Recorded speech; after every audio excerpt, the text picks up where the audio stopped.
Quand un Big Bang dans le Grand Paris? C'est la question qu'on se pose tous ici, je pense. Si quelqu'un dira le contraire, j'aimerais bien qu'il lève la main.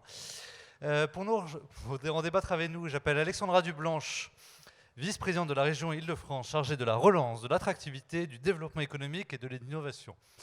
Bonjour Madame la vice-présidente. J'appelle également Olivier Thiel, président de la Chambre des notaires de Versailles. Bonjour. J'appelle Paco Mrupin, député de Paris, auteur d'une proposition de loi visant à engager une réforme institutionnelle du Grand Paris. Et enfin, Éric Césari, vice-président délégué à la stratégie et au partenariat institutionnel de la métropole du Grand Paris, le plus normand des Grands Parisiens. Car vous le savez peut-être, il a été adjoint au maire de Rouen il y a quelques années. Pas Nicolas Maillot-Rossignol. Pour y rajouter le plus corse des Grands Normands alors. Voilà, c'est dit. On va rembobiner 2 secondes les 4 dernières années. Juillet 2017, le président Macron promet au Sénat de simplifier drastiquement les structures.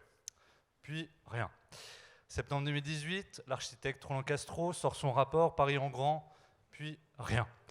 Novembre 2019, le ministre des collectivités territoriales, Sébastien Lecornu, annonce qu'il va piloter une concertation. Puis, Covid-19, confinement, on ne va pas vous la refaire. Décembre 2020, la majorité des députés Île-de-France, dont l'un d'entre eux, qui a tenu la plume, dépose une proposition de loi visant à engager une réforme institutionnelle du Grand Paris. Puis, rien. Vous avez beau être dans la majorité, rien. Septembre 2021, c'est un peu tard, même si on est l'anniversaire de la République, comme l'a rappelé Olivier Grégoire tout à l'heure. Que fera le prochain président ou la prochaine présidente de la République? Olivier Thiel, on va commencer avec vous, président de la Chambre des notaires de Versailles. Vous vous définissez chez les notaires comme des officiers publics et des chefs d'entreprise. Est-ce que la gouvernance est trop complexe de votre point de vue ou au contraire assez lisible? Merci. Alors du point de vue des notaires, parce que dans la double casquette effectivement d'officier public, officier ministériel et chef d'entreprise, le Grand Paris des projets est certainement de toute façon un formidable accélérateur d'attractivité, mais de mon point de vue et de notre point de vue, il est certain qu'en tant que praticien, la gouvernance en Île-de-France, la gouvernance francilienne est assez complexe et j'avoue pour ma part assez peu lisible. C'est vrai qu'on est habitué, nous en tant que juristes, à arriver à démêler les différents échelons territoriaux, mais c'est vrai que à l'échelon du Grand Paris, c'est plus qu'un millefeuille, on est quasiment aux 2 millefeuilles territoriales et on arrive à quelque chose qui, du point de vue du praticien, encore une fois, est parfois assez peu digeste. Ce constat, on le dresse de manière d'autant plus paradoxale que beaucoup d'acteurs du Grand Paris en ont déjà pris le pli. Alors, je vais prêcher pour ma paroisse, mais en ce qui concerne les notaires, nous nous sommes inscrits dans une dynamique des notaires du Grand Paris depuis déjà quelques années avec succès. Alors, ce constat, à mon sens, ce constat de manque de lisibilité, ce constat de complexité de cette gouvernance, je pourrais le résumer en quelques niveaux. Le premier niveau, je trouve, c'est une absence de niveau stratégique global et de vision.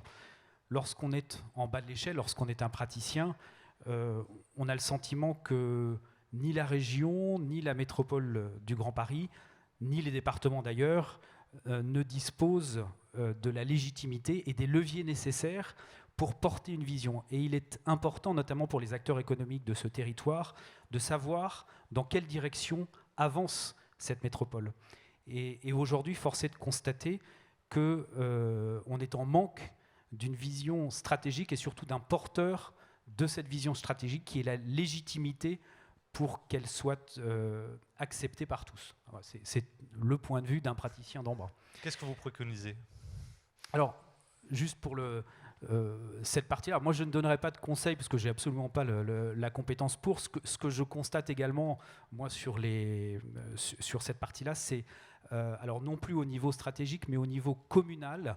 Et n'y voyez pas du tout, pour mesdames et messieurs les maires, pour qui j'ai énormément de respect, la moindre critique, mais la prééminence du niveau communal, notamment en ce qui concerne l'aménagement du territoire et le droit des sols, puisque le droit des sols, historiquement, en France, on est très centralisé. En revanche, en urbanisme, on est hyper décentralisé, historiquement, depuis toujours. Et il est certain qu'aujourd'hui, le pouvoir du droit des sols appartient aux maires.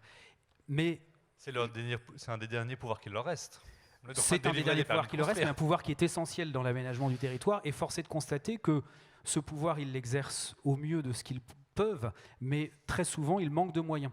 Parce que c'est vrai qu'on demande aux maires, au travers notamment des transferts de compétences et de responsabilités, on demande aux collectivités locales de plus en plus de choses. Certes, ils ont un pouvoir en matière du droit des sols, mais aujourd'hui, ils n'ont pas les moyens, notamment de leur politique. Donc sans doute, pour beaucoup de projets, il faudra changer d'échelle et sans remettre en cause ni l'expertise ni la compétence des maires. Sans doute, je pense que pour un certain nombre de projets porteurs, des projets politiques de grande ambition, il faudra s'unir parce que économiquement, ce sont des projets qui seront mobilisateurs de fonds et que au niveau d'un maire, souvent ce projet ne sera pas réalisable. C'est le constat que je peux en tirer. Après, c'est vrai que je constate aussi beaucoup de dispersion dans les investissements qui sont réalisés, voilà, parce que chacun a ses compétences, mais personne n'a forcément les moyens en face. On va demander au législateur qui est à votre gauche, Pacôme Rupin, député de Paris, ancien adjoint au maire du 4e, devrais-je dire l'Académie du climat, depuis peu, auteur d'une proposition de loi visant à engager une réforme institutionnelle du Grand Paris. Peut-être que vous allez souhaiter réagir aux propositions émises par votre voisin. Et qu'est-ce que le pôle métropolitain, si ce n'est le forum métropolitain du Grand Paris, que vous appelez de vos voeux? Oui, non, je vais revenir sur le principal de cette proposition, qui est une première étape pour simplifier le millefeuille territorial dont vous venez de parler. Moi, je crois qu'il faut absolument le simplifier. Ça crée, ce millefeuille, un problème d'abord démocratique. Nos concitoyens ne comprennent rien à qui fait quoi. Ça pose un problème d'impuissance publique parce qu'il faut mettre d'accord beaucoup de collectivités différentes pour faire un projet. Et puis, c'est aussi un problème d'incarnation. Aujourd'hui, personne n'incarne le Grand Paris. Et donc, on ne donne pas suffisamment de puissance à quelqu'un et à la collectivité qu'il dirige pour pouvoir porter un projet cohérent pour le Grand Paris. Et donc cette proposition, elle visait déjà une première étape qui était de supprimer la métropole du Grand Paris. Pourquoi? Parce qu'aujourd'hui, c'est une institution qui est très faible financièrement, qui a un budget... Une complexité sans nom aussi dans l'office. D'une complexité sans nom, et puis en plus, on a créé ce qui est unique sur le territoire français, le concept de double intercommunalité. C'est-à-dire on a les EPT et la métropole du Grand Paris. Les établissements publics territoriaux. Voilà. Donc moi je pense qu'aujourd'hui, je pense qu'on a une chance sur notre territoire francilien, c'est la région. C'est l'échelon régional parce que c'est un échelon suffisamment petit géographiquement par rapport aux autres régions, c'est la spécificité francilienne, mais qui a aujourd'hui déjà des compétences comme les transports, ce que n'ont pas les autres régions, en tout cas pas de manière aussi poussée. Et donc aujourd'hui, je pense qu'il faut renforcer très fortement l'échelon régional, fusionner un certain nombre d'échelons avec la région, leur donner plus de moyens financiers, plus de compétences, pour que la région puisse être aujourd'hui la région du Grand Paris. Voilà, en tout cas, c'est ça la philosophie de cette proposition de loi. Alexandra Dublanche, un marcheur qui dit du bien de la région, vous pouvez être contente. On aurait adoré que ça soit fait, que ça ait été fait il y a 6 ans. Et effectivement, il y a des choses qui ont été dites que je rejoins, mais avant de parler des structures, il faut s'interroger peut-être sur qu'est-ce qu'on veut de ce Grand Paris. Ce Grand Paris, l'ambition, c'est évidemment déjà de bâtir. On entend beaucoup en ce moment, post-Covid, qu'il y a un exode de la région Île-de-France pour d'autres régions. Ce n'est pas tout à fait ce qui se passe. Les Parisiens quittent Paris, mais la région, d'ailleurs, vous avez fait une étude à ce sujet, je crois, qui montre que les prix augmentent, notamment en Grande Couronne, et les achats de Parisiens en Île-de-France augmentent fortement. Et on le voit dans nos communes de Grande Couronne. Oui, tout à fait. Je peux vous le dire d'autant plus que j'exerce dans les Yvelines et on a alors, je vous rejoins, c'est pas l'exode général vers d'autres régions de France, mais on a un réel mouvement qui opère une tension sur les prix en Grande Couronne, oui, c'est certain. Vous le voyez à Sartrouville ? On le voit effectivement dans toutes les communes de Grande Couronne et on le voit notamment dans les Yvelines.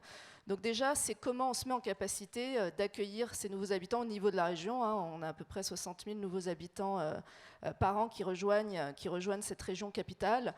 Et donc ce projet du Grand Paris permet cela. Il permet de construire plus de 80 000 logements, des surfaces de bureaux, des surfaces d'équipements publics.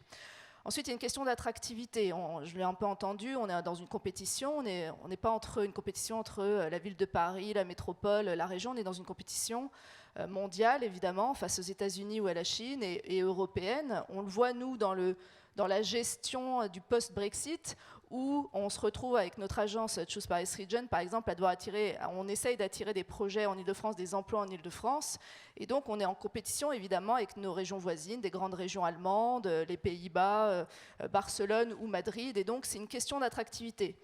Et là, je rejoins également ce qui a été dit, c'est la complexité, il faut se mettre dans une approche vraiment client. Comment on rend ça attractif pour des investisseurs également. Quand on voit ce magma, ce millefeuille francilien avec ses 5 échelons, qui rend tout plus complexe, qui fait encore plus peur. On a déjà une réputation française au niveau administratif d'une complexité. C'est particulièrement le cas en Ile-de-France. Et donc je pense qu'il faut aussi réfléchir à cette question de l'attractivité. On a 30 fois plus de collectivités par habitant que dans le Grand Londres. Donc il y a vraiment un problème avec des procédures qui sont encore davantage poussées. On l'a vu d'ailleurs dans le Covid. On avait besoin d'agilité, on avait besoin de réactivité. Et parfois, je pense, ce magma peut contribuer au fait que ça soit encore plus complexe. Vous avez réussi quand même à vous entendre avec la ville de Paris, votre ennemi juré, la métropole. Notre ennemi juré, n'exagérons rien. La métropole et les autres collectivités pour travaille très bien, pour le plan franchement, résilience. Et on peut encore aller plus loin sur la façon dont on travaille ensemble. Et je me dis toujours, on s'entend bien, la métropole et la région, mais qu'est-ce que ça serait si demain on avait des présidents qui ne s'entendent pas et qui envoient des messages contradictoires? Ça pourrait être un vrai problème. Donc, c'est pas une question de personne, c'est une question vraiment d'efficacité pour moi et de pouvoir être encore plus agile, encore plus attractif au niveau d'une collectivité. Après, c'est vrai que nous, et puis je pense que la présidente l'a exprimé ce matin, on a une vision du Grand Paris qui est inclusive. On estime que la métropole exclut 5 millions d'habitants, et c'est vrai que nous, c'est la base de toute notre politique avec Valérie Pécresse, c'est la lutte contre ces fractures territoriales dans la première région économique d'Europe. On estime que c'est antichronologique aussi d'exclure la Grande Couronne et les franges dans une période post-Gilets jaunes, où on a vu d'ailleurs que ce mouvement est né en Seine-et-Marne, et donc c'est extrêmement complexe d'avoir une institution qui va forcément, par définition, exclure à la fois des territoires qui se sentent déjà isolés dans une mondialisation, dans un contexte post-Brexit, mais aussi de territoires très performants, évidemment. Je pense à Saclay, Cergy-Roissy, Cergy-Pontoise, qui sont en grand développement. Donc c'est à la fois se couper de personnes qui se sentent déjà exclues, mais aussi de territoires qui apportent beaucoup. On sait qu'il y a beaucoup plus de personnes, les transferts de personnes qui vont travailler à Paris, toutes ces forces vives, et donc on estime que sur tout un tas aussi d'autres sujets, on ne peut pas avoir cette vision uniquement au niveau de la métropole, et c'est pour ça qu'on travaille ensemble. Il y a des sujets dont la région a notamment la compétence. Alors il y a aussi ce sujet de compétence d'ailleurs, où c'est pas hyper clair la façon dont c'est défini, et ça on compte beaucoup peut-être un jour sur le législateur, mais pour définir mieux ces compétences et la répartition des compétences.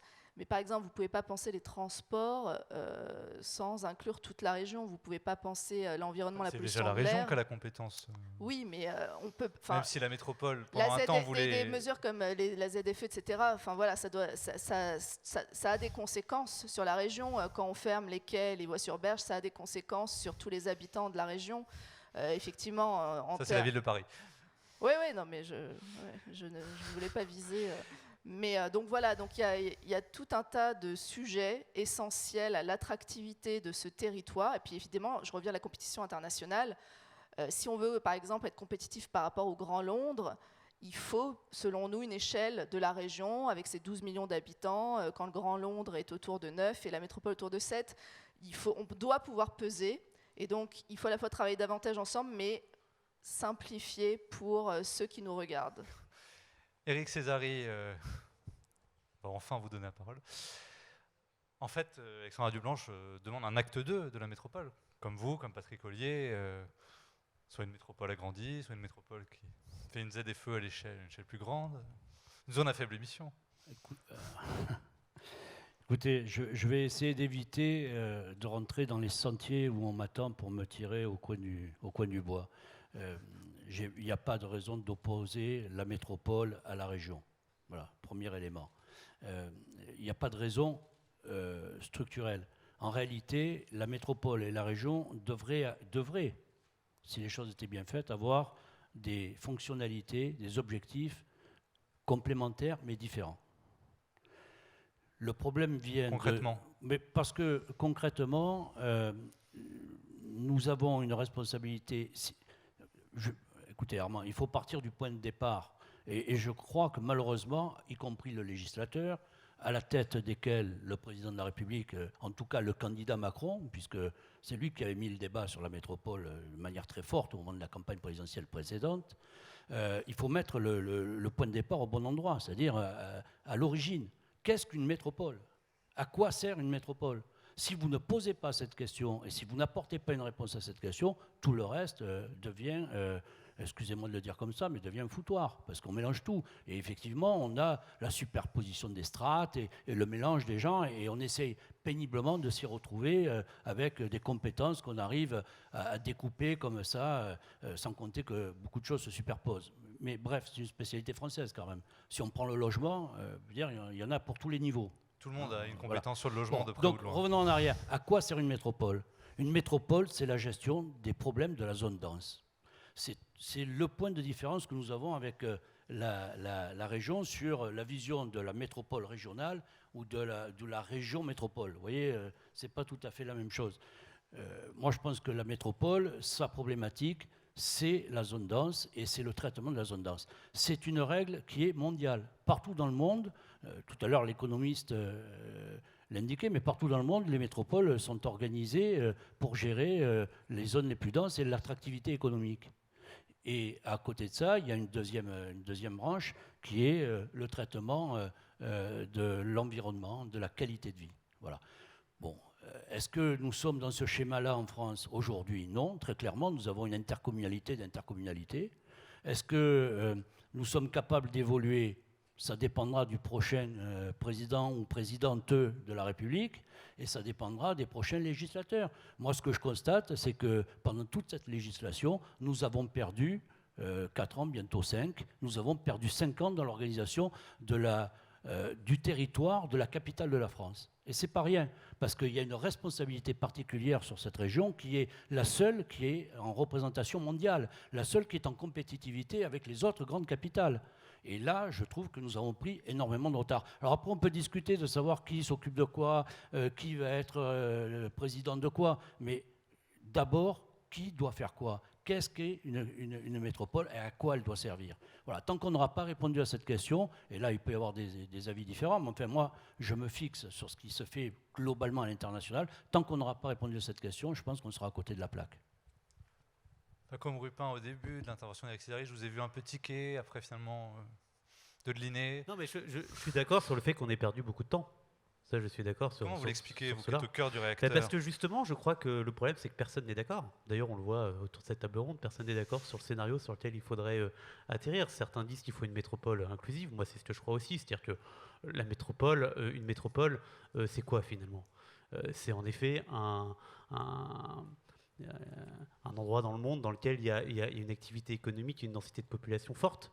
Mais en Ile-de-France, il y a énormément de Franciliens qui habitent dans des zones moins denses, mais qui vont travailler à Paris. Est-ce qu'on les exclut des sujets, par exemple, du transport, qui est pour moi un sujet fondamental pour une métropole? Est-ce qu'on les exclut du sujet du logement, de l'aménagement du territoire, ce qui est fondamental aussi dans la volonté de développer de manière cohérente une métropole? Enfin voilà, c'est pour ça qu'aujourd'hui, on peut en effet passer des heures, et d'ailleurs c'est ce qui s'est passé ces dernières années, sur quel est le bon échelon. À un moment, il faut faire un choix. Il est imparfait, ce choix, forcément. Et donc, on pourra toujours dire que ce choix-là a tel ou tel défaut. Moi, ce que je crois, c'est qu'il faut créer une métropole à la française. C'est-à-dire, Qu'est-ce que c'est? C'est-à-dire que, oui, en effet, dans le monde, les métropoles sont plutôt des territoires administratifs en zone uniquement dense. Mais je pense que la région francilienne a des spécificités qui fait que nous pouvons créer un modèle de métropole à la française dans lequel on intègre aussi des sujets de ruralité, on intègre aussi des sujets de périurbain. Et en effet, quand on a toutes les questions qui se posent autour de la place de la voiture, qui se posent à Paris, mais en fait, elle ne se pose pas à Paris. Elle ne se pose pas aux Parisiens, cette question-là. Elle se pose avant tout aux Franciliens. Comment ça se fait que sur ces sujets-là, il n'y ait pas une politique cohérente qui prenne en compte tous les besoins de toutes les personnes qui habitent et qui travaillent et qui vivent autour de la capitale. Donc c'est pour ça que pour moi, il faut créer ce projet-là. Après, moi, j'étais plutôt pour la métropole zone dense au départ. Et c'est à force de débats, de travailler sur ce sujet, etc., où je me suis dit non, finalement, si on veut vraiment simplifier, il existe déjà un échelon qui est suffisamment fort, qui est les transports, renforçons-le et simplifions le reste. Voilà, c'est la conclusion sur laquelle je suis arrivé. Olivier Thiel, l'officier public et chef d'entreprise, qui cohabite en vous. Voilà, et qui travaille hors zone dense. Mais alors déjà, simplement pour rebondir sur ce que vous disiez, sur le sujet des transports, ne perdons pas de vue que tous les jours sortent de Paris ou de la zone dite dense, je ne sais pas si c'est autant de gens, mais pas loin du nombre de gens qui reviennent vers Paris. J'en fais l'expérience moi tous les jours, j'en fais l'expérience ce matin, puisque j'ai été à Pontoise et j'ai mis 2 heures pour y aller, et donc il y avait à peu près le même nombre, si vous voulez, de gens autour. Donc déjà, le sujet des transports, alors moi je ne suis pas là pour savoir s'il faut faire combien d'échelons, j'en sais rien, mais ce que je constate simplement, c'est qu'effectivement, il y a certainement une particularité de la région Île-de-France, que c'est vrai que je me suis, à titre personnel, étonné que, par exemple, des grandes zones comme Saint-Quentin en Yvelines soient hors zone dense, que je peux comprendre, mais après, sur un raisonnement global de transport, c'est vrai que c'est un petit peu compliqué. Et puis aussi, je me pose la question, de par la spécificité de cette région Île-de-France, est-ce que l'État, sur certains projets, alors c'est déjà le cas, je crois, sur quelques transports, mais est-ce que l'État ne doit pas avoir un rôle tout à fait particulier ou un rôle d'accompagnement sur certains projets, compte tenu de la particularité du rayonnement international de cette région. Mais quand on est acteur local comme nous, ce que l'on ressent aussi, c'est... Quoi, par exemple, excusez-moi, je reviens sur ce que vous dites. Quel rôle pourrait jouer l'État Excusez-moi, mais aujourd'hui, le seul projet du Grand Paris, il est aujourd'hui financé par l'État, c'est le Grand Paris Express. C'est ça. Tout à fait. Donc on voit bien que l'État, en fait, aujourd'hui, et d'une certaine manière, et c'est un peu dommage, le pilote du Grand Paris, parce que c'est le projet le plus structurant qui est en cours de construction aujourd'hui pour développer le Grand Paris. Nicolas Sarkozy. Et c'est ce qui peut interroger. Ouais. Et c'est ce qui peut interroger aussi sur le fait, est-ce que ce projet-là, est-ce qu'une réflexion ne doit pas être faite pour dire est-ce qu'il n'y a pas d'autres projets qui nécessitent l'implication de l'État dedans. Mais sur cette réflexion de la région, j'avais simplement également un autre commentaire en tant qu'acteur local. Je suis toujours très frappé, alors à l'échelon des collectivités locales, à l'échelon des mairies, à la fois de la responsabilité qui pèse sur les maires aujourd'hui et puis de l'absence de moyens. Moi, le nombre de fois où, et j'en ai fait l'expérience pas plus tard qu'hier, où un client vendait en zone dense une ancienne friche d'entrepôt, tout était bouclé, tout le monde était content, production de 450 logements, c'était parfait. Et le maire de la commune dit à mon client, écoutez, on laisse tomber le projet, on ne le mènera pas. Pourquoi ? Parce que moi, 450 logements, je dois créer une crèche, une école, etc. Je n'ai pas un centime d'investissement à faire et à budget constant, je ne sais pas faire. Donc soit on met 15 pavillons, soit on laisse tout tomber. Alors c'est un simple constat, hein, je ne vais pas jeter la pierre sur qui que ce soit, mais c'est un constat qu'on fait de manière récurrente. C'est vrai que le fléchage de la fiscalité et des subventions est une vraie question. Je ne sais pas si, par exemple, les établissements publics ont leur fiscalité propre, tous ou pas, selon les EPT, EPCI ou tout ce que vous voudrez, mais c'est vrai que c'est certainement aussi une question qui doit se poser dans le cadre de la réflexion. Alexandra Duplanche, la région qui a la compétence d'aménagement du territoire ne pourrait-elle pas aider ces communes à défaut d'espèces sonnantes et trébuchantes de l'État ? On le fait au quotidien et notamment dans les franges, dans le précédent mandat, j'étais aussi en charge de la ruralité. On a justement essayé de contrer une vision assez ancestrale de tout, mettre tous les moyens de la région vers la zone dense pour aussi aider les territoires ruraux et ceux qui ont moins accès aux services publics en doublant les moyens notamment.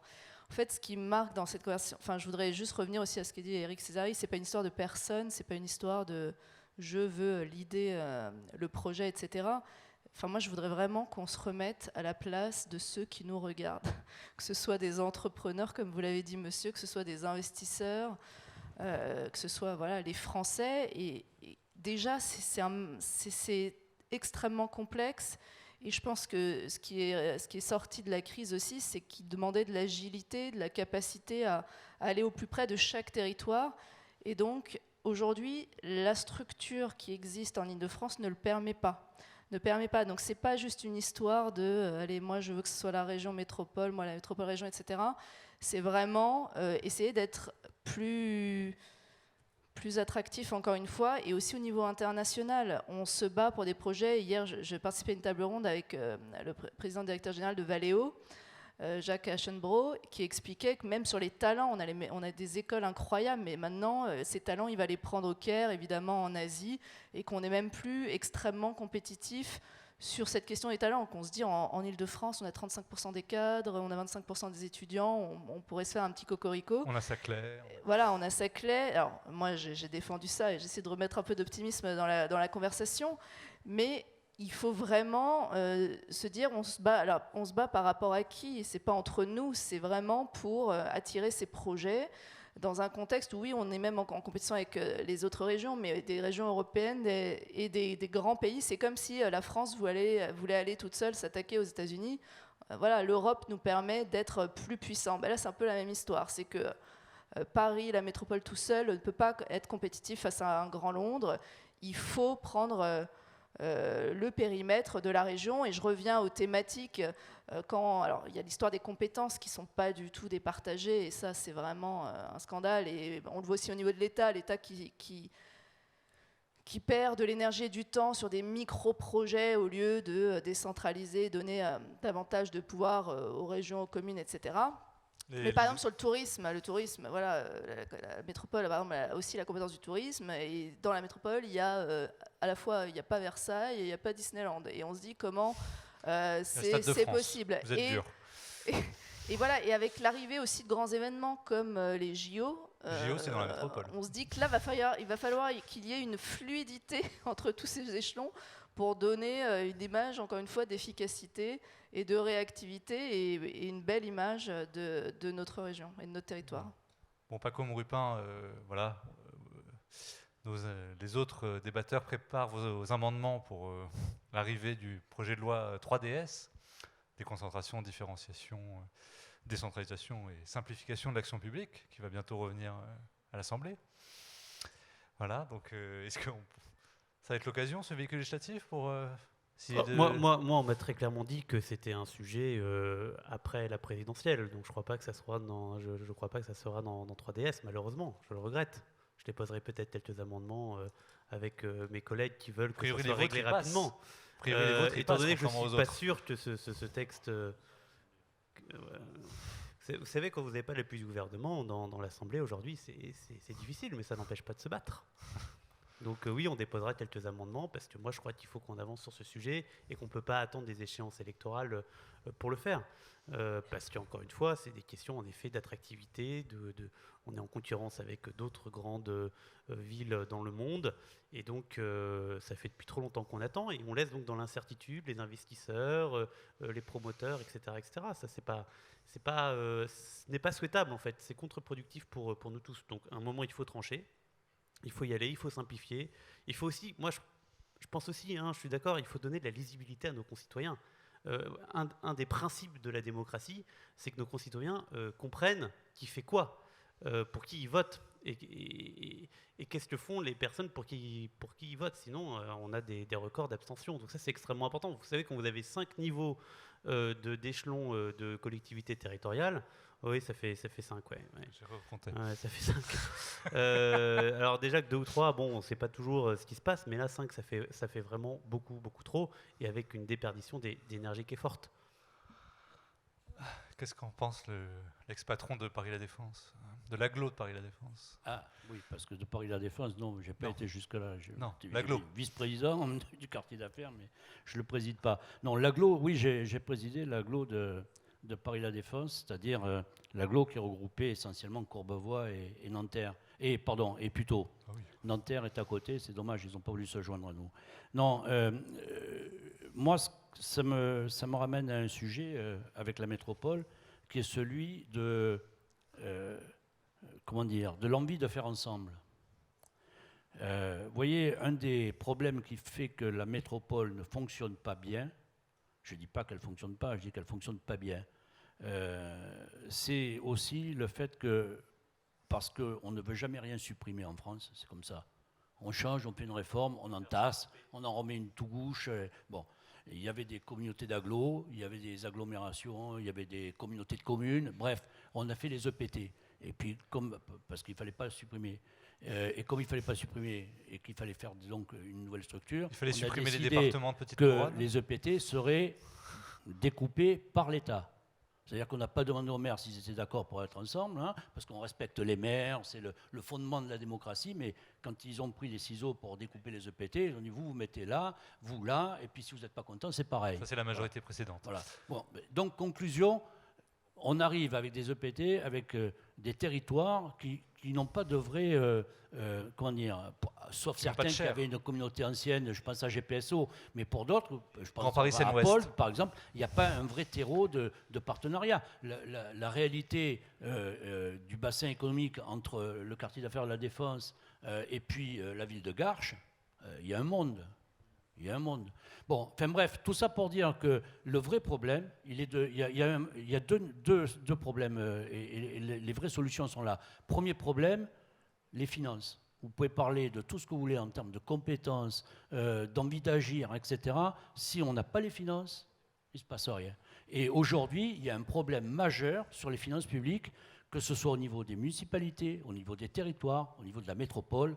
La région peut-être différemment, je n'en sais rien, je ne suis pas conseiller régional, je ne me prononcerai pas à leur place, mais les 3 premiers niveaux auxquels je participe, moi je le vois, on a un vrai problème de financement. Et le deuxième élément, c'est qu'il faut qu'on accepte une fois pour toutes dans ce pays que lorsque l'on fait une réforme et que l'on veut structurer les choses différemment, on accepte d'en supprimer certaines. Voilà. On ne peut pas continuer à empiler les uns sur les autres. Alors, Donc, comme qu'il vous voulez faut pas supprimer la métropole, on chacun supprime verra quoi avec ses lunettes, pardon. On supprime quoi alors parce que vous voulez pas supprimer Non, mais trop, chacun verra avec ses lunettes. Moi, je vais pas. Les départements de petite Encore couronne. une fois, comme- je ne veux pas entrer dans ce débat absurde, mais c'est la question. Non, mais parce que, encore une fois, on ne répondra à la question de qui on supprime que lorsqu'on aura répondu à la question qu'est-ce qu'on veut faire. Voilà. Et pour l'instant, on n'a pas répondu à cette question qu'est-ce qu'on veut faire. Et je pense que sur le territoire national, ce n'est pas seulement propre à la région Île-de-France d'ailleurs. Sur le territoire national, on n'est pas obligé d'habiller tout le monde de la même manière.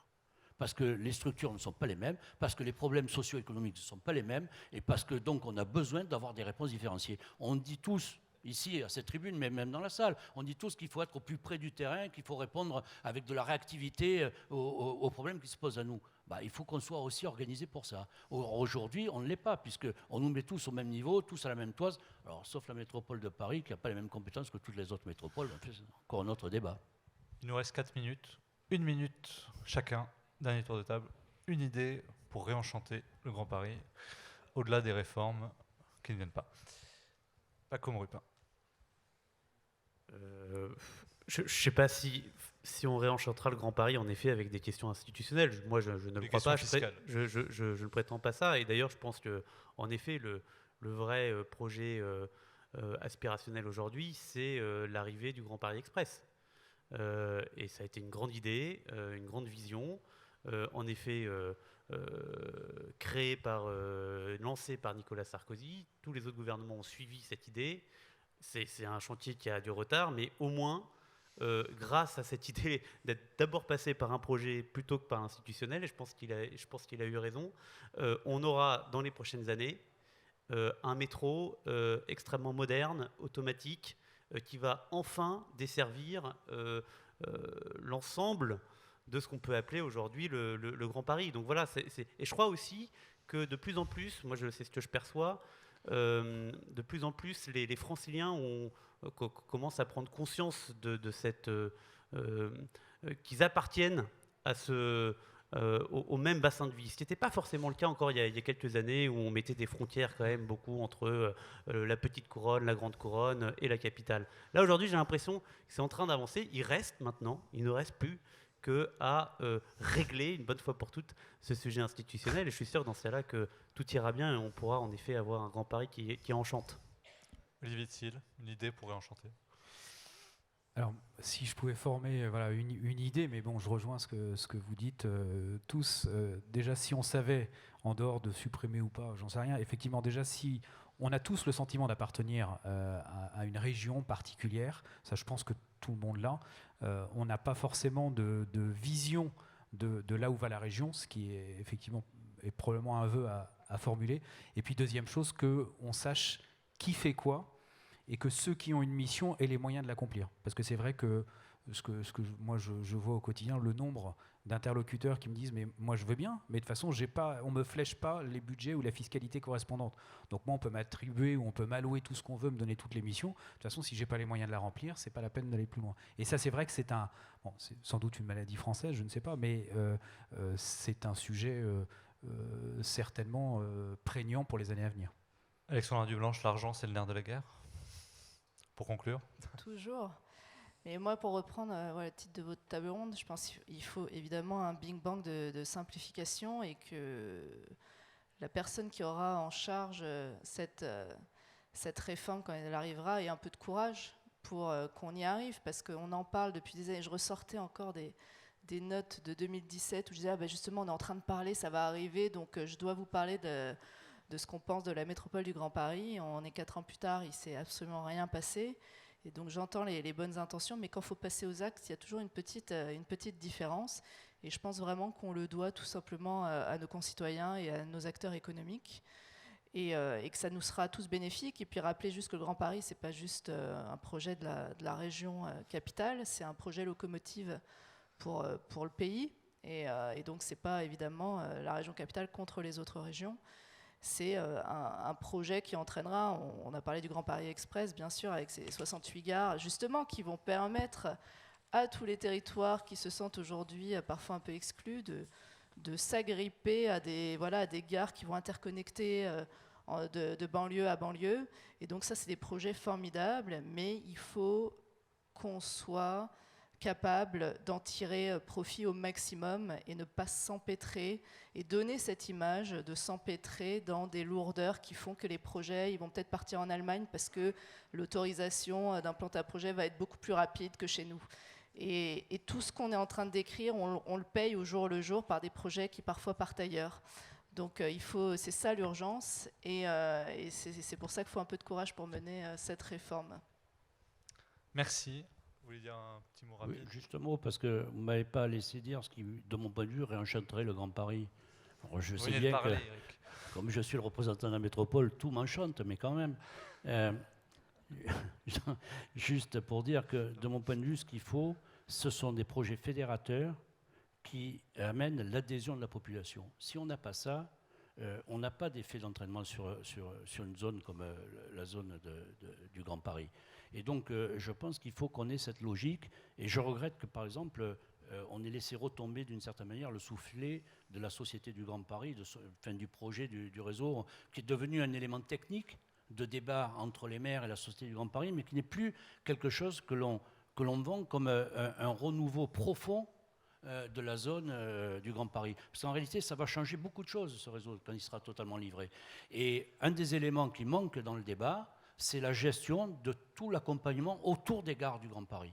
Parce que quand on crée une gare, il y a une création d'un espace public nouveau, et cet espace public nouveau, c'est à la métropole, on s'occupe de quelques-uns, je retrouve dommage que l'État ne l'ait pas porté dans une démarche commune qui aurait permis de recréer de l'envie dans le Grand Paris. Dernier mot. Non, pardon, parce que on n'en a pas du tout parlé, mais on a évidemment beaucoup évoqué ces derniers temps, notamment la question de souveraineté. Souveraineté industrielle, souveraineté alimentaire. Or, sur ces deux sujets en particulier, c'est pas forcément en zone dense que ça se passe. Donc, si on veut mettre du bio et du circuit court dans toutes les cantines parisiennes et de zones denses, on a besoin de ces territoires d'Île-de-France. Je rappelle, l'Île-de-France, c'est 75% de superficie rurale, agricole ou forestière. Et on ne peut pas se couper de ça. Et pareil pour l'industrie. L'industrie, alors c'est aussi un peu à la mode, hein, toutes ces histoires de relocalisation. Nous, avec la présidence, c'est vrai que c'est un engagement depuis le premier mandat, le début du premier mandat. Et ça, pareil, alors il y a de très belles industries, évidemment, en zone dense, en petite couronne. Mais on a besoin, on ne peut pas se couper pour... c'est aussi ces grands facteurs d'attractivité. On ne peut pas se couper d'une partie du territoire régional. Voilà, je voulais juste rajouter ça. Merci, messieurs, merci, Madame Dublanche. Merci beaucoup.